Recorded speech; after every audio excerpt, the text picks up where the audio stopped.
Bueno, espero que les resulte más o menos entretenido ver las gráficas y espero que tengan sus pañuelos cerca porque es de lágrima y es para llorar los datos salariales en México, digan lo que digan las autoridades. Esta historia no fue siempre así.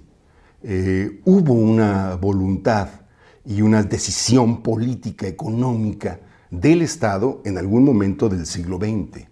Como van a ver ustedes, desde el año de 1953, más o menos, el salario mínimo iba incrementándose sostenidamente hasta llegar a su límite o a su cúspide en 1977.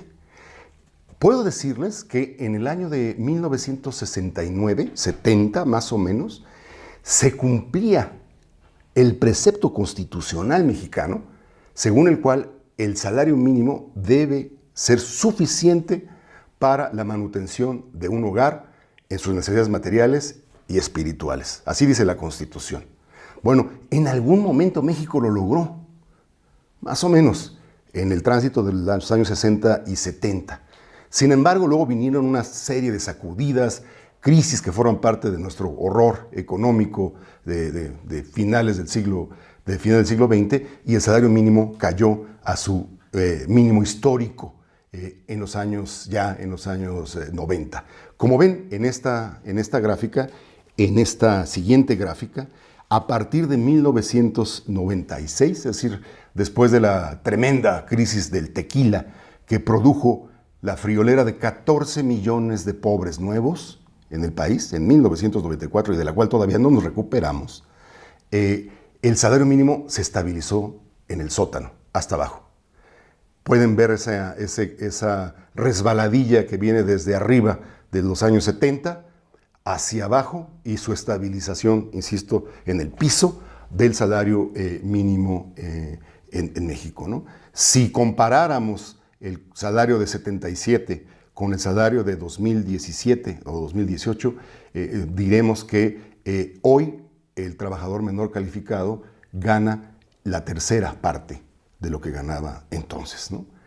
A pesar de la apertura, a pesar de los avances en productividad, a pesar del avance tecnológico, etcétera, etcétera, etcétera, ¿no?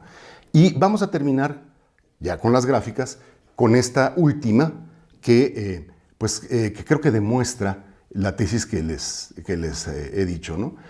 Hay una institución que se llama Comisión Nacional de los Salarios Mínimos, que es una institución que viene del pasado. Es una institución predemocrática que está sujeta, digamos, a los viejos controles corporativos, esperemos que eso cambie, y que hace básicamente lo que el gobierno en turno le dice. No es para nada una institución bien profesionalizada, mucho menos transparente, la CONASAMI, y esta gráfica, como ven ustedes, a partir de los años 95, los 90 tardíos, la curva del salario mínimo, en porcentaje, se empata con la curva de la inflación. Es decir, el salario mínimo es un instrumento contra la inflación.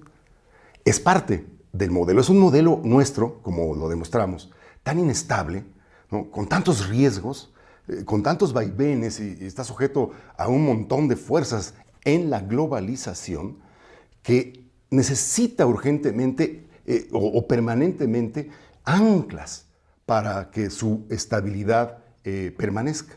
Muy bien, pero que las anclas no sea a costa del ingreso de 53 millones de mexicanos, o al menos hagamos un modelo en el cual pues no sean siempre los mismos y siempre en proporciones mayores los que pierden para mantener la estabilidad económica. Aquí está en esta gráfica, creo, demostrado, se empalman permanentemente ya en los últimos 20 años el aumento del salario con el aumento de la inflación, de manera que nunca gana nuestro salario mínimo. Esta es, creo yo, una de las argumentaciones que nosotros debemos sostener cada que oigamos en nuestra escuela, en nuestro barrio, en el radio, en la televisión, en la prensa, que el salario mínimo es tan bajo porque no somos productivos. No, hay una decisión de política económica que nos ha mantenido atados insisto, en el sótano mundial.